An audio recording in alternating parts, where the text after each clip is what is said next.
ပြည်တော်ဘွားတငယ်ချင်းများအားလုံးပဲမင်္ဂလာပါဗျာကျွန်တော်တို့ငယ်ငယ်တုန်းကပွဲသွားကြည့်လို့ရှိရင်ဖြာလေးတွေခင်းပြီးတော့စုပြီးတော့ကြည်ကြရတဲ့အချိန်တုန်းကနားထောင်ခဲ့မှုတဲ့ကျွန်တော်တချင်းလေးတစ်ပုဒ်ရှိပါတယ်အဲ့ဒါကတော့ဝါရင်ဆိုတော်ကြီးဦးထွန်းရင်တီဆိုထားတဲ့ငယ်တငယ်ချင်းစာအုပ်ဆိုတဲ့တချင်းလေးကိုပြန်ပြီးတော့သူတို့ကဟာတာအနေနဲ့ပြန်ဖြတ်ဆိုထားတာဖြစ်ပါတယ်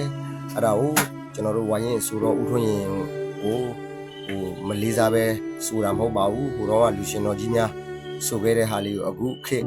လူငယ်လေးများသိရအောင်ကြားအောင်ဆိုပြီးတော့ကျွန်တော်ပြန်ဆိုကြည့်လိုက်တာပါကျွန်တော်ဟိုတော့ကကြားခဲ့ဘူးတဲ့တခြင်းလေးပေါ့ဗျာအဲ့ဒါလေးကိုကျွန်တော်နဲ့အတူလိုက်ပြီးတော့နားထောင်ကြည့်ပါဦးဗျာနော်အားလုံးမကျေးဇူးတင်ပါတယ်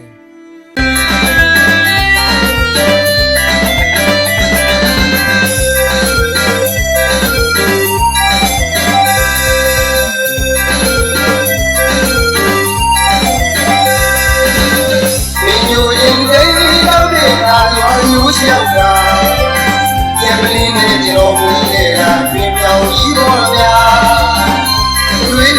不是心有一亩大地，公家民后面放着一路的啦。老娘是罗马的呀，不管是谁会努力啊，一路的路呀给别人呀。对农老农呀，对老老的原来下。也没得路吧，呀。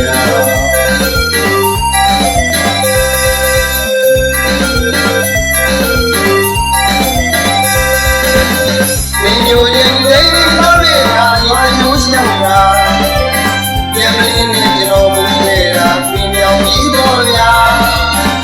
不对的，我在学的一亩大地，红大地，后面放着一路的啦。呀，是罗马的呀，不管是谁会努力啊，就两个呀给面的呀。对那么老龙呀，对呀老的原来呀，也没得路啊。